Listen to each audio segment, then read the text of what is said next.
morning mga kabrad, narito na naman ako, Rams TV in the house. Bali susubukan natin yung IQ ng mga tao dito sa amin. Lahat interview natin mga kapitbahay namin. May papaano sa ako sa may papahulaan ako sa kanila. Titingnan natin kung sino yung pinakamatalino, yung matataas ng IQ mga kabrad. Ha? Abangan nyo. Kabrad yung anak ko ulit. Sabi mo pangalan mo 6 na beses. At kasama apelido ha. Bila anim, pila ano anim. Unum. Ironampo. O spell mo.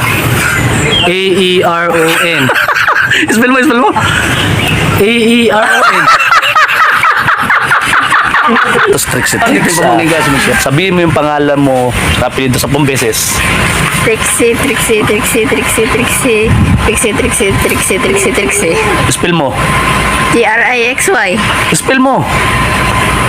MO. I am the one, the way your son don't need a gun to get Sa mga kabrad, Carpels in the house.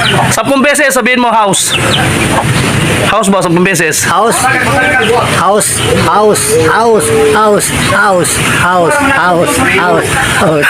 Saan takot ang pusa? Pusa. Oo. Pusa.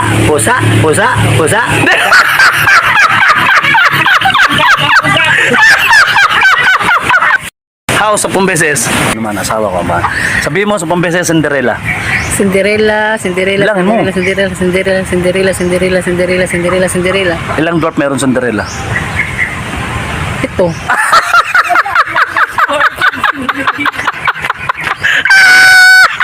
Tingnan natin kung gano'ng kataas yung IQ ni Makmak. Ni Boy Shoutout. Banggitin mo 10 beses ha. Orion 10 beses. Orion. Bilangin mo. Orion. Ano yung English ng bawang? Onion.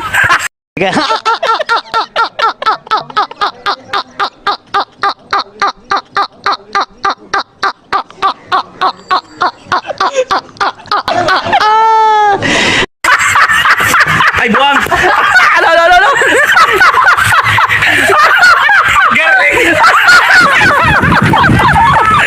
Brad, dito tayo sa isang to. Brad, sabihin mo Brad, spoiled 10 beses Brad, spoiled. Expelled. Oh. Expelled. Ano sa Tagalog ang kutsara?